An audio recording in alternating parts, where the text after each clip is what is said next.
Buongiorno a tutti e bentornati su Bravocast Italiano. Io sono Stefano e oggi cominciamo con una bella tazza di caffè e un argomento che tocca tutti noi: fare acquisti online. Angela, sei pronta? Buongiorno a tutti. Sì, Stefano, sono prontissima. Devo dire che questo argomento mi sta molto a cuore. Faccio acquisti online quasi ogni settimana, quindi ho tante cose da raccontare. Anch'io. Ormai compriamo tutto su internet: vestiti, elettronica, libri, cibo. Ma diciamo la verità, non è sempre sicuro, vero? Assolutamente no. Ci sono tanti rischi che spesso non conosciamo. Io, per esempio, una volta ho comprato una borsa da un sito sconosciuto. Il prezzo era bassissimo, sembrava un'occasione fantastica. E com'è andata? Malissimo, la borsa non è mai arrivata. Ho perso i soldi e il sito è sparito nel nulla. Da quel giorno sono diventata molto più attenta. Capisco! Anche io ho avuto una brutta esperienza. Ho ricevuto delle scarpe completamente diverse da quelle nelle foto. Colore sbagliato, taglia sbagliata, qualità pessima. Queste cose succedono più spesso di quanto pensiamo.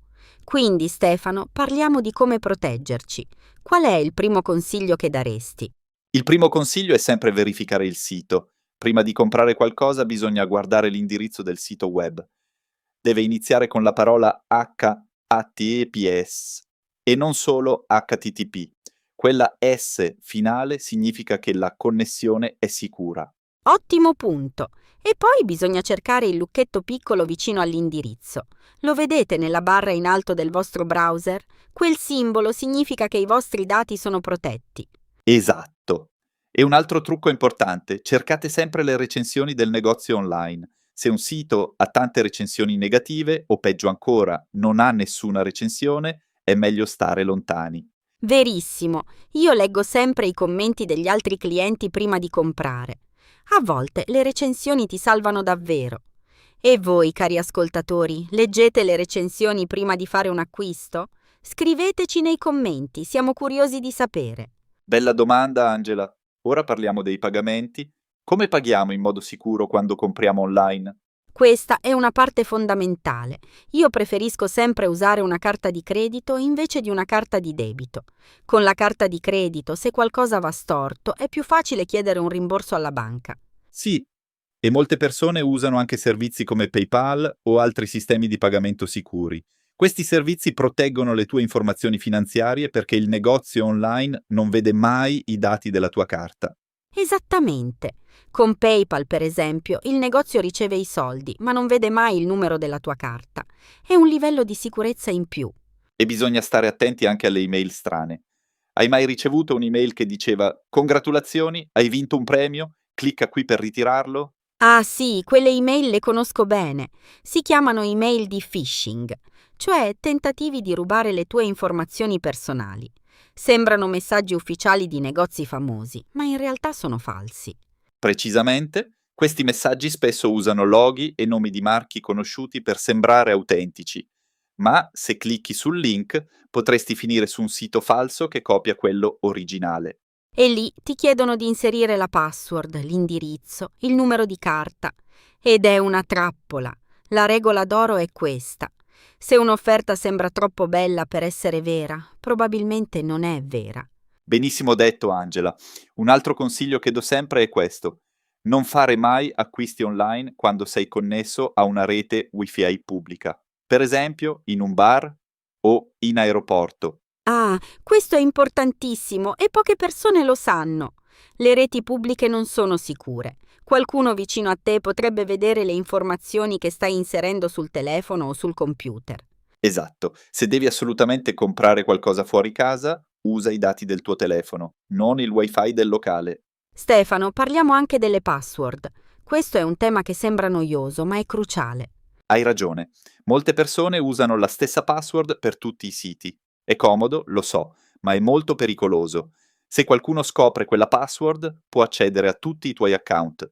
Io ho imparato questa lezione nel modo più difficile. Una volta mi hanno rubato la password di un piccolo sito di shopping e con quella stessa password sono entrati anche nel mio account email. È stato uno stress enorme. Incredibile, vero? Adesso uso password diverse per ogni sito e uso un'applicazione per gestire tutte le password. Si chiama Gestore di password. Ce ne sono molte disponibili e sono molto utili. Ottima soluzione. E un'altra cosa importante. Attivate sempre la verifica in 2 passaggi quando è disponibile. Significa che dopo aver inserito la password ricevete anche un codice sul telefono. Così, anche se qualcuno ruba la vostra password, non può accedere senza quel codice. Perfetto consiglio. Ora parliamo di un problema molto comune: i prodotti contraffatti. Avete mai comprato qualcosa online che sembrava originale ma non lo era? Purtroppo sì. Ho comprato delle cuffie che sembravano di una marca famosa. Il prezzo era molto più basso del solito. Avrei dovuto capire subito che c'era qualcosa di strano. E quando sono arrivate? Si sono rotte dopo soli 3 giorni e non c'era nessun servizio clienti da contattare. Il venditore era sparito. Quindi, ragazzi, state sempre attenti ai prezzi troppo bassi. Un prodotto originale di qualità ha sempre un prezzo giusto. Verissimo. E un altro suggerimento pratico: comprate sempre da siti conosciuti e con buona reputazione, oppure da venditori che hanno tante recensioni positive e verificate. Sì, e leggete bene la politica di reso. Prima di comprare, controllate se potete restituire il prodotto in caso di problemi. Un negozio serio ha sempre una politica di reso chiara e semplice. Bravissima Angela. E a proposito di resi, tenete sempre le ricevute e le conferme d'ordine. Io le salvo tutte in una cartella speciale nell'email. Se qualcosa va storto, avete la prova dell'acquisto. Che buona idea! Io faccio lo stesso. E fate anche uno screenshot della pagina del prodotto al momento dell'acquisto, perché a volte i venditori cambiano la descrizione dopo. Ottimo trucco! Cari ascoltatori, avete qualche consiglio da condividere? Avete mai avuto brutte esperienze con gli acquisti online? Raccontateci tutto nei commenti, vogliamo sentire le vostre storie. Sì, i vostri commenti sono sempre interessantissimi e se volete fare pratica con l'italiano, scrivete un commento oggi, anche solo una parola o una frase breve. Vi risponderemo. Parliamo adesso di un aspetto che molte persone ignorano: la protezione dei dati personali. Quando vi registrate su un sito di shopping, spesso vi chiedono molte informazioni: nome, indirizzo, data di nascita, numero di telefono. Vero. E spesso accettiamo tutto senza leggere le condizioni. Ma sapevate che molti siti vendono queste informazioni ad altre aziende per la pubblicità? Già, per questo è importante leggere almeno le parti principali della politica sulla privacy. Cercate di capire come il sito usa i vostri dati. E date solo le informazioni strettamente necessarie. Se un sito vi chiede troppi dati personali per un semplice acquisto, è un segnale che qualcosa non va. Benissimo detto. E parliamo anche dei siti di seconda mano, come quelli dove si comprano e vendono prodotti usati tra persone private. Sono molto popolari adesso. Sì, sono utili e spesso si trovano ottimi affari. Ma bisogna stare ancora più attenti, perché stai comprando da una persona privata, non da un negozio professionale. Esatto. In questi casi cercate sempre di vedere foto reali del prodotto, non solo immagini prese da internet, e se possibile preferite i pagamenti attraverso la piattaforma ufficiale del sito, non i pagamenti diretti. Assolutamente. I pagamenti diretti, come i bonifici bancari a persone sconosciute, sono molto rischiosi. Una volta il denaro è inviato, è quasi impossibile recuperarlo se il venditore scompare. Un altro punto importante: diffidare sempre dei venditori che vi mettono fretta. Offerta valida solo per oggi o ultimi 2 pezzi disponibili. Queste frasi sono spesso usate per farvi comprare senza pensare. Esattamente. Prendete sempre il tempo necessario per riflettere. Un venditore onesto non vi metterà mai sotto pressione. Se qualcuno vi dice devi comprare adesso o perdi l'occasione, quella è spesso una tattica manipolativa. Angela, secondo te, qual è il consiglio più importante di tutti quelli che abbiamo dato oggi? Bella domanda. Per me il consiglio più importante è ascoltare il proprio istinto. Se qualcosa non sembra giusto, il prezzo troppo basso, il sito poco professionale, la comunicazione strana del venditore, fidatevi di quella sensazione e andate via. Mi piace molto questa risposta. L'istinto è davvero uno strumento potente.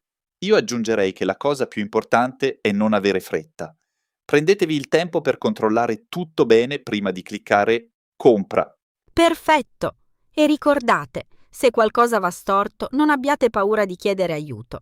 Potete contattare la banca, la piattaforma di pagamento o anche le autorità locali in caso di frode. Giusto, non siete soli. Ci sono molte risorse disponibili per aiutarvi in caso di problemi con gli acquisti online. E voi, cari ascoltatori, avete domande su questo argomento? C'è qualcosa che volete sapere sugli acquisti online sicuri? Scrivetelo nei commenti qui sotto. Rispondiamo sempre. Assolutamente, siamo qui per voi. Bene ragazzi, siamo arrivati alla fine di questo episodio. È stato davvero ricco di informazioni utili, vero Angela? Sì, Stefano, mi è piaciuto molto parlare di questo argomento. Spero che i nostri ascoltatori abbiano imparato qualcosa di nuovo oggi e che si sentano più sicuri quando fanno acquisti online.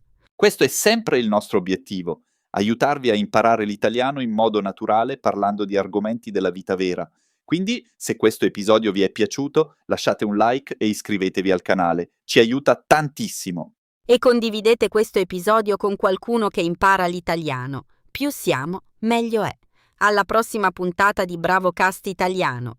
Alla prossima, buona giornata a tutti e continuate a praticare il vostro italiano